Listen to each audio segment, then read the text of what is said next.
बच्चा पैदा हुआ, धागा बांध दिया, तावीज बांध दिया, फला मौलवी का तावीज है, ठीक हो जाएगा। अरे इतना ही इसके अंदर पावर है, उसी मौलवी को बैठा, उसी मौलवी को पहना। फला मौलवी का तावीज है, फला बाबा का तावीज है, धागा है, फला जगह से ये काला धागा लाया गया है, इसको बांध लो, किसी डाइन की नजर नहीं लगेगी, किसी भूत की नजर नहीं पड़ेगी, कोई तुम्हें जर्रा बराबर तकलीफ नहीं पहुंचा सकता है। अच्छा, गौर करो मेरे भाइयों, और हमारे समाज के अंदर आपने लोगों को भी ऐसा देखा होगा और ऐसा पाया होगा कि लोग अपने अपने बेटों के गले में तावीज बांध देते हैं, धागा बांध देते हैं, और अकीदा उनका ये होता है कि ये बच्चे की हिफाजत करेगा, यानी इस धागे की वजह से बच्चे को कोई प्रॉब्लम नहीं होगा। अब जरा गौर करो, जो अल्लाह रहमे मादर में उस बच्चे की 9 महीने तक हिफाजत कर सकता है, क्या वो अल्लाह बच्चा को रहमे मादर से निकलने के बाद, पैदा होने के बाद उस बच्चे की अल्लाह ताला हिफाजत नहीं कर सकता है, परवरिश नहीं कर सकता है, उस बच्चे को डायन और भूत से बचा नहीं सकता है? कौन सा अकीदा तुम्हारा है, कैसा ईमान तुम्हारा है? मेरे प्यारे साथियों, इतना कमजोर ईमान रखोगे तो अल्लाह की मदद आएगी तो कैसे ही आएगी? जाओ मज़ारों पे नजर दौड़ाओ, मज़ारों पे आपको भीड़ नजर आएगी। अब बम्बई चले जाओ, दिल्ली चले जाओ, अजमेर शरीफ चले जाओ, और कौन कौन शरीफ जिसको तुमने शरीफ का दर्जा दिया है उन जगहों पे जाओ, आपको भीड़ नजर आएगी। मेरे भाइयों, ये तुम्हें क्या देंगे? ये कुछ नहीं दे सकते, ये सारे के सारे फकीर हैं, ये तुम्हें कुछ नहीं दे सकते। तुम्हारी पुकार को क्या सुनेंगे? ये तुम्हारी पुकार को नहीं सुन सकते हैं। इनको इतना भी मालूम नहीं है, इतना भी नहीं जानते हैं, वमा यशऊरूना अय्याना युबअसून, इसे इतना भी मालूम नहीं है दोबारा इनको कब जीवित किया जाएगा, दोबारा कब जिंदा किया जाएगा, अपने अपने कब्रों से दोबारा कब उठाए जाएंगे, इनको इतना भी पता नहीं है। जिन कब्रों वालों को तुम पुकार रहे हो, तुम्हारी पुकार कयामत की सुबह तक नहीं सुन सकते। वमन नज़ल्लु मिम्मन यदउ मिन दूनिल्लाहि मल्ला यस्तजीबु लहु इला यौमिल क़ियामा, कयामत तक तुम्हारी पुकार को सुन नहीं सकते हैं। 1 दिन 2 दिन 4 दिन नहीं, कयामत तक तुम्हारी पुकार को सुन नहीं सकते हैं। सुन रहे हैं? आज देखिए मुसलमानों को यही था, है ना, ये हालात तो है, आप देख रहे हैं। कलकत्ता चले जाइए, बड़े बड़े ढोंग बाबा आपको मिलेंगे, हाँ, मुंबई चले जाइए, दिल्ली चले, आपको मिलेंगे, हर जगह आपको मिलेंगे। इसी झारखंड में ऐसे ऐसे बाबा आपको मिलेंगे, ये मुसलमानों की बाबा हैं। गौर करो मेरे भाइयों, तौहीद है ही नहीं, सिर्फ नाम के मुसलमान बने बैठे और कहते अल्लाह की मदद क्यों नहीं आ रही है? अल्लाह की मदद आएगी तो आएगी कैसे? तौहीद तुम्हारे यहां बाकी नहीं है। तौहीद अपने यहां जिंदा करो, अकीदा मजबूत कर। छोटा सा बच्चा हो, उस बच्चे को तुम अल्लाह का पावर बताओ, उस बच्चे को अल्लाह के बारे में बताओ। छोटा सा बच्चा हो, अल्लाह का पावर बताएगा, भूत का पावर बताता है, डायन और भूत का पावर बताया जा रहा है। उधर मत जाना, भूत खा लेगा, उधर मत जाना, डायन लग जाए। है भूत और डायन क्या कर सकते? कुछ नहीं। पढ़ के निकल, क़ुल औज़ु बिरब्बिल फलक पढ़, क़ुल औज़ु बिरब्बिन नास पढ़, आयतल कुर्सी पढ़, फला फला सूरतें पढ़ लिया कर। इन डायन की तमाम ताकतें बेकार हो जाएंगी। ये सिखाओगे नहीं? मत जाना बेटा, उधर मत जाना, भूत लग जाए। बात ये तुमने नहीं किया है, अपने बच्चों के दिलों के अंदर तुमने अल्लाह का अकीदा तुमने कमजोर तुमने किया है। नबी अकरम की जिंदगी देखो, एक छोटा सा बच्चा है, 10 साल 11 साल का बच्चा है, नबी अकरम के साथ सफर कर रहा है। नबी अकरम ने उस बच्चे को बड़े प्यार से समझाया था और बताया था और अकीदा बताया था, इदा सालता फस्सलिल्लाह, जब सवाल करना तो सिर्फ अल्लाह से करना। वइज़स्तअनत फस्तईन बिल्लाह, और जब तुम मदद तलब करना तो सिर्फ अल्लाह से मदद तलब करना। ये अकीदा अल्लाह कि नबी जनाब मोहम्मद रसूलुल्लाह छोटे से बच्चे को बता रहे हैं, एक छोटे से बच्चे को सिखा रहे हैं। मेरे भाइयों ज़रा तसव्वुर करो मेरे भाइयों, हमारे मुसलमानों के अंदर अकीदा की कमज़ोरी है, अकीदा मजबूत नहीं है, अकीदा बहुत ही ज़्यादा कमज़ोर हो चुका है। मेरे भाइयों अल्लाह के ऊपर तवक्कुल करो, यंसुरुकुमुल्लाह फला गालिब लकुम, अगर अल्लाह तुम्हारी मदद करे तो तुम्हारे ऊपर कोई गलबा नहीं हासिल कर सकता है। अल्लाह तुम्हारी मदद करने लगे और अल्लाह तुम्हारी मदद करे तो दुनिया की कोई ताकत तुम्हारे ऊपर गालिब नहीं आ सकती। वहीं यख़ज़ुलकुम फमन ज़ल्लज़ी यंसुरुकुम मिन बादी, और अगर अल्लाह तुम्हें छोड़ दे, अल्लाह तुम्हें छोड़ दे तो दुनिया की तमाम ताकतें मिल करके वहीं यख़ज़ुलकुम फमन ज़ल्लज़ी यंसुरुकुम मिन बादी, तो अल्लाह के बाद कौन है जो तुम्हारी मदद करे, कौन है जो तुम्हें सपोर्ट करे, कौन है जो तुम्हें परेशानियों से हटाए, परेशानियों से नजात दी, कौन है? वअलल्लाहि फल्यतवक्कलिल मोमिनून, फरमाया मोमिनों को सिर्फ अल्लाह ही पर भरोसा करना चाहिए। अल्लाह अगर मदद करे तो कौन है जो तुम्हारे पर गलबा पा जाए? कोई है? कोई नहीं है। अरे अल्लाह जिसकी मदद कर दे दुनिया की कोई ताकत उसे कुछ नहीं कर सकती है। कुरान की आयतें वाक़यात मौजूद हैं। इब्राहीम अलैहिस्सलाम के वाक़या ही को आप उठा लीजिए। इब्राहीम अलैहिस्सलाम के पीछे कितने लोग लगे? इब्राहीम अलैहिस्सलाम को मारने की कोशिश किस तरीके से की गई? उठाइए सूरह अंबिया को और वाक़या को पढ़िए, आपको मालूम चलेगा कि इब्राहीम अलैहिस्सलाम को मारने के लिए और उसको जलाने के लिए पूरी कौम मिल गई और पूरी कौम ने मिलकर के चंदा किया और आग लगाई और आग को शोला दिया गया, बहुत ही ज्यादा उसको कई दिनों तक जलाया गया और उसी आग में फेंकने के लिए मशीन का इस्तेमाल हुआ और मशीन में डाल करके इब्राहीम अलैहिस्सलाम को जब आग के अंदर डाला गया, लेकिन अल्लाह कहता मेरे बंदो हम तुम्हारी मदद करेंगे। इन्ना लनंसुरु रुसुलना वल्लज़ीना आमनू फिल हयातिद दुनिया, इन्ना लनंसुरु, हम अपने रसूलों की मदद करते हैं और करते रहेंगे। इन्ना लनंसुरु रुसुलना वल्लज़ीना आमनू, और जिन लोगों ने ईमान लाया दुनिया में भी और आखिरत में हम उसकी मदद करेंगे। इब्राहीम अलैहिस्सलाम को फेंका, इधर अल्लाह ताला का हुक्म हुआ।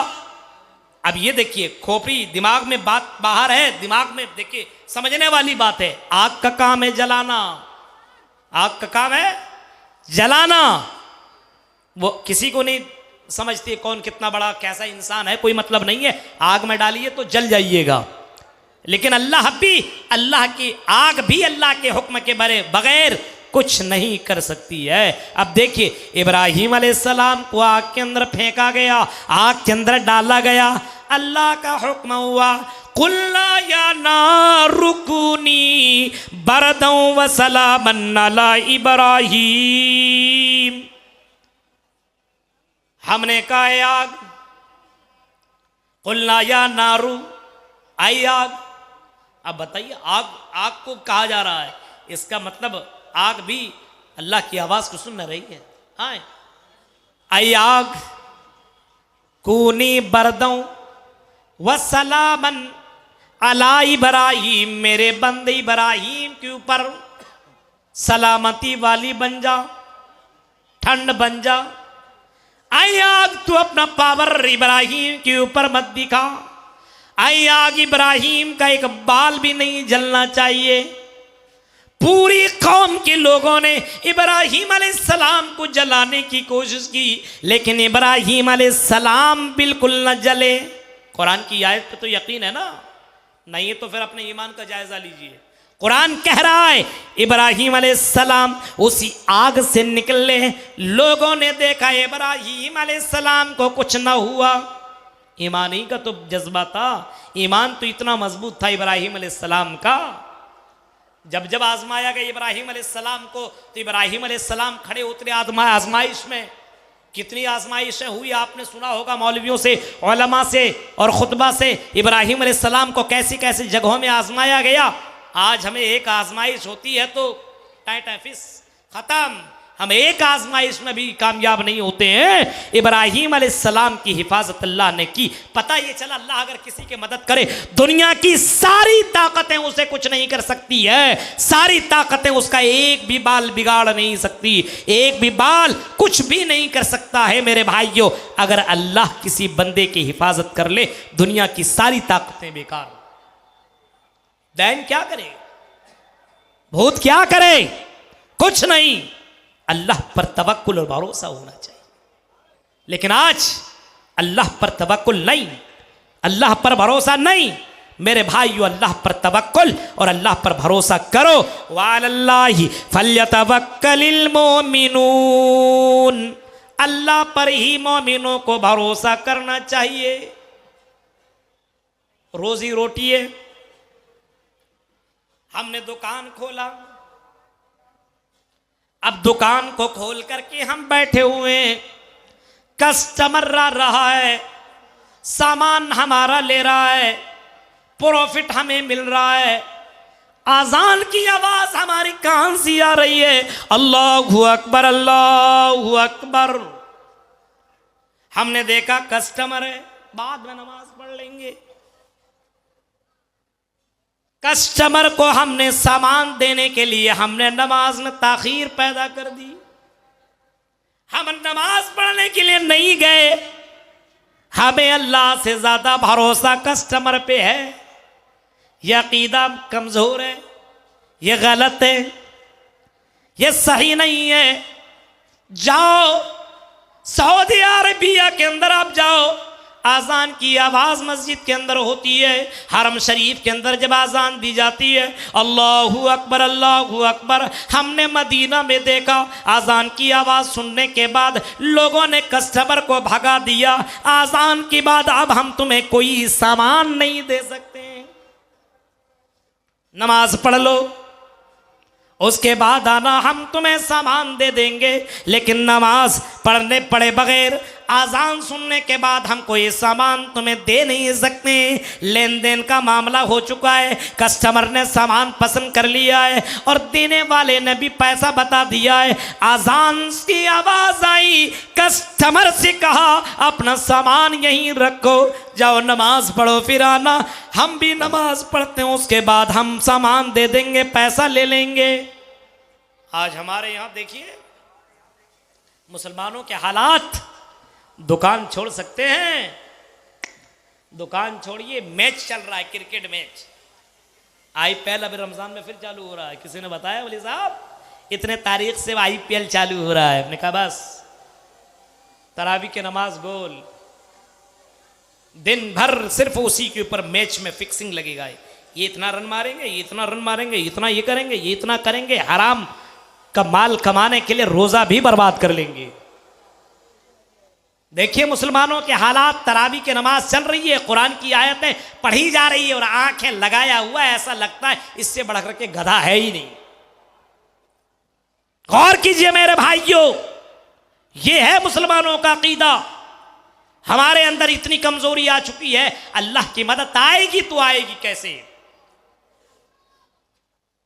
अल्लाह मदद करता है और इससे पहले किया है और अब भी करेगा और आने वाले कयामत तक अल्लाह मदद अपने बंदों की करता रहेगा। यह अल्लाह का वादा है और अल्लाह अपने वादे पे सच्चा है। लेकिन अल्लाह का एक शर्त है, इन कुंतुम मोमिनीन, मोमिन तो बनो।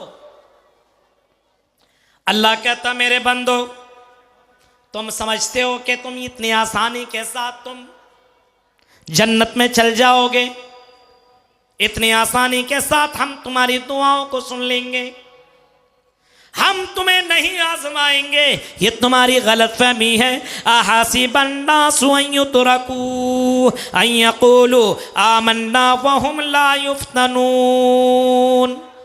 वलक़द फ़तन्नल्लज़ीन मिन क़ब्लिहिम, ऐ मेरे बंदो क्या तुमने ये समझ रखा है कि हम तुम्हें फितने में नहीं डालेंगे, हम तुम्हें आजमाइश में नहीं डालेंगे।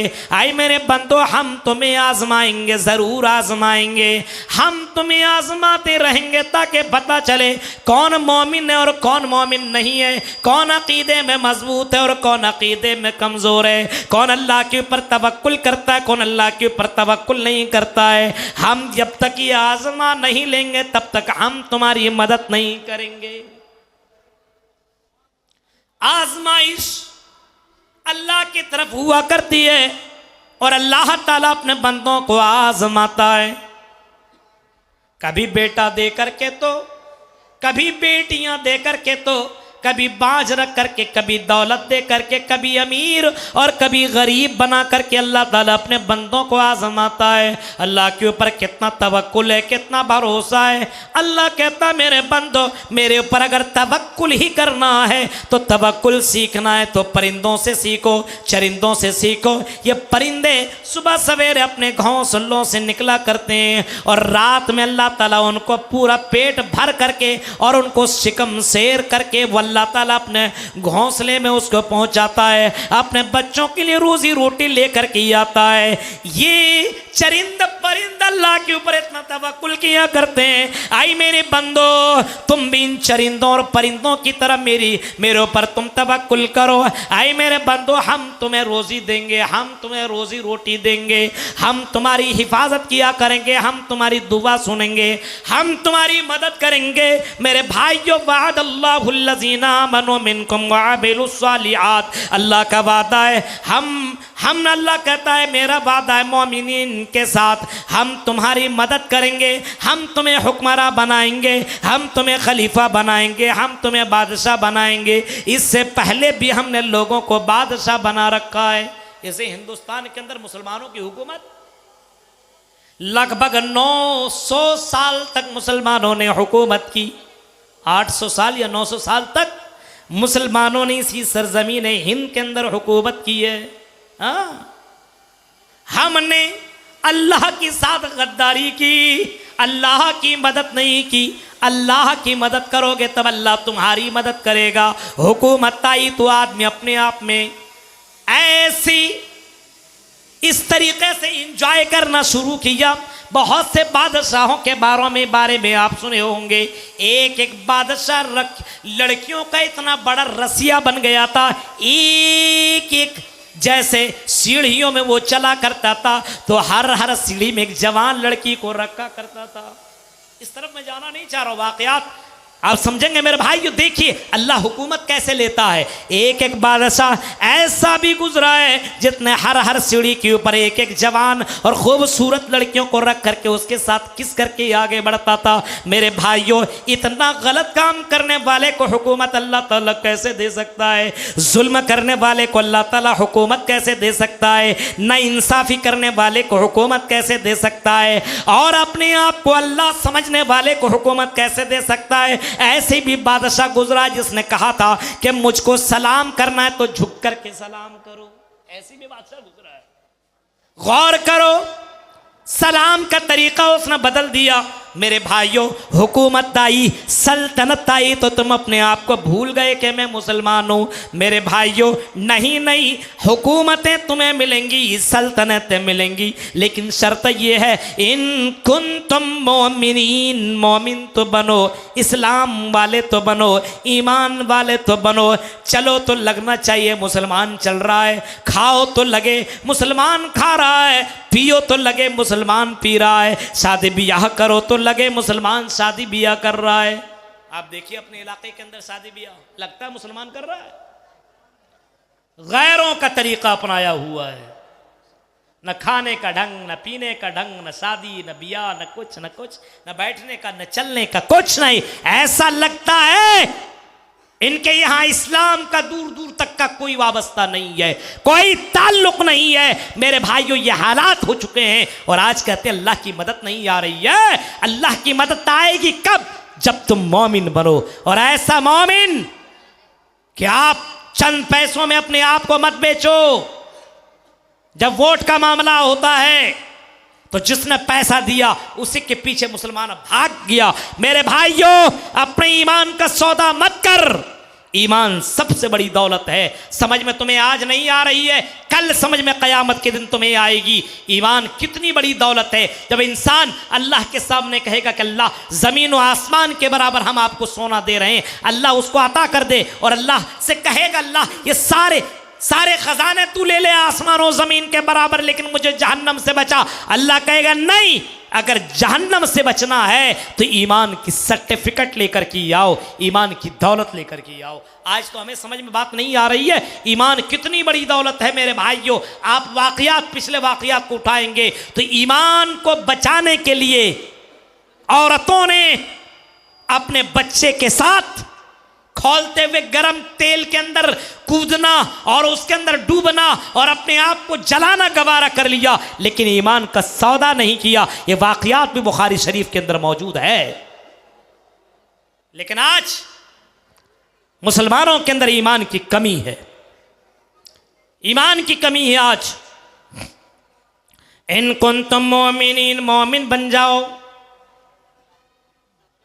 मुसीबत आए तो अल्लाह से फरियाद तलब करो, इज्जत मिले तो अल्लाह का शुक्र अदा करो, मुसीबत आए तो सब्र करो, अल्लाह के ऊपर तवक्कुल और भरोसा करो। हाँ, इस्लाम के अंदर भी तौहीद बताया गया तो गैरों के अंदर भी तौहीद मौजूद है। या चित्तियो यौमिम्मा नस्तस्मा देवे शूरी ऋषा, उसी से मांगो। या चित्तियो यौमिम्मा नस्तस्मा देवी शूरी ऋषा, उसी एक भगवान से मांगो, वही देने वाला है। उसके अलावा कोई देवी देवता जर्रा बराबर तुम्हें कोई देने वाला नहीं है, जर्रा बराबर तुम्हारी मदद नहीं कर सकता है, जर्रा बराबर तुम्हारी कोई मदद नहीं कर सकता है। मेरे भाइयों, तौहीद इस्लाम के अंदर भी मौजूद, तौहीद गैर मुस्लिम के धर्मों के अंदर भी मौजूद है। लेकिन आज लोगों ने तौहीद के साथ मिलावट कर लिया है, शिर्क को मिला लिया है। मेरे भाइयों, अल्लाह ताला को ये पसंद ही नहीं है। अल्लाह कहता सारा काम कर लो, हम बर्दाश्त कर लेंगे, लेकिन नहीं मेरे बंदो, अगर तौहीद के अंदर तुमने गड़बड़ी की तो आई मेरे बंदो, याद रखना जन्नत में जाने की दूर की बात है, जन्नत की खुशबू भी नहीं पाओगे। इस वजह से अल्लाह के नबी ने कभी फरमाया था अपने सहाबा से, आई मेरे सहाबा इन कुतिलता हुर्रिकता, अगर तुम्हें कत्ल भी कर दिया जाए, बोटी बोटी भी कर दिया जाए, आई मेरे सहाबा अपने आप को कत्ल करा लेना, अपने आप को जला लेना, अपने आप को बोटी बोटी करवा लेना, लेकिन ना ही मेरे सहाबा अल्लाह के अलावा किसी गैर के सामने सजदा मत करना। तौहीद समझिए आप। अल्लाह की मदद कब आएगी? जब हम मोमिन बनेंगे। हम मोमिन है ही नहीं, एक मोमिन हो गया। अब देखिए, वादल्लाहुल्लज़ीना आमनु मिनकुम व अमिलुस्सालिहात, अल्लाह का वादा मोमिनीन के साथ और अमल साले करने वालों के साथ, मोमिनीन के साथ, मोमिनीन के साथ अल्लाह का वादा है, हम तुम्हें हुक्मरानी देंगे, हम तुम्हें खलीफा बनाएंगे, हम तुम्हें बादशाह देंगे। मोमिन तो बनो, ईमान तुम्हारी ज़िंदगी में होना चाहिए। मेरे भाइयों, रात सुबह करो तो शाम का भरोसा मत करो, लेकिन फिर भी तुम्हारा अकीदा ये होना चाहिए, अल्लाह मुझे कल ज़रूर खिलाएगा पिलाएगा, और हराम रोज़ी की तरफ तुम्हारे कदम नहीं बढ़ने चाहिए। आज मुसलमानों के घरों के अंदर देखिए, आज मुसलमान लड़का हराम खोरी के अंदर मुब्तला हो गया है, रिश्ते हलाल के चक्कर में नहीं बल्कि रिश्ते हराम के चक्कर में पड़ा हुआ है। सोचता है कितना जल्दी करोड़पति बन जाओ, कितना जल्दी लखपति बन जाओ। आई पैसे के दिलदारों, आई पैसे के लालचियों, ये पैसा तुम्हें जर्रा बराबर काम नहीं देगा। अल्लाह का जब अज़ाब आएगा तो ये पैसा तुम्हें कुछ भी नहीं कर सकता है। आपने कई लोगों का वाक़यात आपने सुना होगा, दौलतों का अंबार, पैसे इतना ज़्यादा कि कई अटैचियों में लेकर के वो जाता है मेडिकल में, हॉस्पिटल में, और डॉक्टर से कहता है कि डॉक्टर मेरा इलाज तो कर दो। डॉक्टर ने उसको चेकअप किया और डॉक्टर ने बताया तुम्हारा इलाज इम्पॉसिबल है, हो ही नहीं सकता है। अरे डॉक्टर साहब क्यों नहीं हो सकता है? मेरे पास तो इतना पैसा है, मेरे पास तो इतनी दौलत है। अरे डॉक्टर कितना पैसा लेना है ले लो, मुझे तुम इस परेशानी से दूर करो। डॉक्टर कहता है आई एम सॉरी, हम तुम्हें बचा नहीं सकते क्योंकि कैंसर का लास्ट स्टेज है, अब तुम बच नहीं सकते हो। वो आदमी, इतना दौलतमंद आदमी, पैसे को आसमान में फेंकता है और कहता हाय रे ऐसी दौलत, हाय रे ऐसा पैसा, हाय रे ऐसी ताकत और हाय रे ऐसा खजाना, हाय रे ऐसा पैसा किस काम का जो हमारी सेहत दे नहीं सकता है, जो हमें मौत से बचा नहीं सकता है। मेरे प्यारे साथियों, इसी वजह से रिज़्क़ हलाल कमाई कमाने की कोशिश करो, अल्लाह पे तवक्कुल करो, भरोसा करो अल्लाह की ज़ात के ऊपर, अल्लाह के ऊपर अकीदा रखो तो मोमिन बनो। और दूसरा काम तुम्हें क्या करना है, वामिलुस सालिहात, नेक अमल करो, नेक अमल करो। नेक अमल करने वालों की मदद अल्लाह ताला करता है। आज हमारे यहाँ नेक अमल है? नेक अमल कहाँ आपको मिलेगा? सब दिखावा है, रियाकारी है। ऐलान किया, जितना ऐलान जब तक ना हो मेरे भाइयों, रियाकारी के तौर पर अगर कोई काम हो रहा, फोटो खींचा जा रहा है, किसी गरीब को पैसा दिया जा रहा, फोटो खींचा जा रहा है, सोशल मीडिया पे डाला जा रहा है, हमको सबसे बड़ा सखी समझे, सबसे बड़ा देने वाला समझे, सबसे बड़ा अमीर समझे, ये रियाकारी अल्लाह ताला को बर्दाश्त नहीं है। नमाज जैसी इबादत भी अगर तुम करो और नमाज जैसी इबादत के अंदर अगर रियाकारी हो तब भी अल्लाह ताला को बर्दाश्त नहीं है। मन सल्ला युराई फ़क़द अशरक, फरमाए जिसने दिखावे के लिए नमाज पढ़ी उसने भी शिरक किया, दिखावे के लिए रोज़ा रखा उसने भी शिरक किया। व मन तसद्दक़ युराई फ़क़द अशरक, और जिसने दिखावे के लिए सदका किया तो उसने भी शिरक किया। मेरे प्यारे साथियों, तसव्वुर करो इबादत के अंदर खुलूस नहीं है, इबादत के अंदर खुलूस नहीं है, रियाकारी है, और वो इबादत अल्लाह ताला के यहाँ एक्सेप्ट नहीं है, अल्लाह के यहाँ रिजेक्ट मानी जाती है। उस इबादत को अल्लाह ताला रिजेक्ट कर देता है जिस इबादत के अंदर खुलूस नहीं है, इखलास नहीं है, जिसके अंदर दिखावा है। इसी वजह से किसी भी इबादत की कबूलियत के लिए 3 शर्तें ज़रूरी है। किसी भी इबादत के लिए, किसी भी नेकी की कबूलियत के लिए 3 शर्तों का पाना जरूरी है। एक तो यह है कि ईमान वाला हो। गैर मुस्लिम कितनों भी इबादत कर ले, उसकी इबादत थोड़ी काबिल कबूल होती है। दुनिया में उसका बदला मिल जाता, मरने के बाद थोड़ी कुछ मिलेगा। गैर मुस्लिम भाई पानी वगैरह नहीं पिलाते हैं। गर्मी के महीने में आप देखिए स्टेशनों के अंदर गैर मुस्लिम हजरात भी पानी पिलाते हैं, ठंड के महीने में वो भी कंबल बांटते हैं। ये इबादत, ये नेकी का काम नहीं है। लेकिन क्या इसका सवाब मरने के बाद उसको मिलेगा? नहीं। क्यों? क्योंकि उसने ईमान नहीं लाया है। इस वजह से तो किसी भी इबादत के लिए 3 शर्तों का होना ज़रूरी है कबूलियत के लिए। कौन सा? पहला, ईमान का होना, ईमान ज़रूरी है।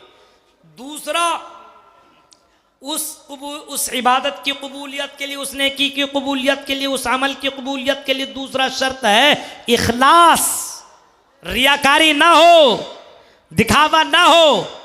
आप चंदा 1-1 लाख रुपया दे दीजिए, 2-2, 10-10 लाख दे दीजिए, लेकिन अल्लाह के लिए नहीं दे रहे हो। दुनिया में तो बड़े माने जाओगे, मरने के बाद कोई फायदा नहीं मिलेगा। इस वजह से जितना भी दीजिए अल्लाह के लिए दीजिए, सिर्फ अल्लाह को खुश करने के लिए। ठीक है, मदरसों की हिफाजत करना बहुत बड़ी बात है, मदरसों को दान पान करना बहुत बड़ी बात है मेरे भाइयों, लेकिन इखलास पैदा कीजिए। इखलास नहीं है तो काम खत्म। और तीसरा शर्त है वो काम जनाब मुहम्मदुर रसूलुल्लाह के तरीके पे हो। नबी के तरीके पे अगर ना हो नमाज जैसी इबादत, तो वो नमाज भी काबिल कबूल नहीं, रिजेक्ट हो जाएगी। इस वजह से फरमाया सल्लू कमा रायतुमूनी मुसल्ली, नमाज पढ़ो तो वैसे पढ़ो जैसे तुमने मुझे नमाज पढ़ते हुए पाया है, नमाज पढ़ते हुए देखा है। अब नमाज ज़ोहर की नमाज 4 रकात है, नमाज ही तो है। मौलवी साहब मुझे कहीं जाना ही नहीं है, अब 4 रकात की जगह 6 रकात नमाज पढ़ लो।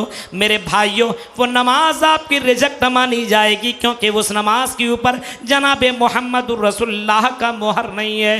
नबी की मोहर ना हो तो मेरे भाइयों वो इबादत भी काबिल कबूल ना होगी। इस वजह से अमल साले के लिए 3 शर्तों का होना ज़रूरी है। ईमान का होना, इसी तरीके से इखलास का होना, और इसी तरीके से नबी अकरम के तरीके पे होना ज़रूरी है। तो ईमान और अमल साले, तब अल्लाह की मदद आएगी। नंबर 3, कैसे अल्लाह की मदद आएगी? अल्लाह की मदद आएगी। अब मैं ख़त्म कर रहा हूँ क्योंकि शेख आ चुके हैं और उनको जाना भी है। मुझे मालूम है शेख को बहुत दूर का सफ़र करना है। मेरे भाइयों, आखिरी बात मैं ये बता रहा हूँ, अल्लाह की मदद आएगी तो कैसे आएगी? हम अल्लाह की मदद करेंगे तो अल्लाह हमारी मदद करेगा। इन तंसुरुल्लाह यंसुरकुम फला गालिब लकुम। अल्लाह कहता मेरे बंदो अगर तुम हमारी मदद करो तो हम तुम्हारी मदद करेंगे।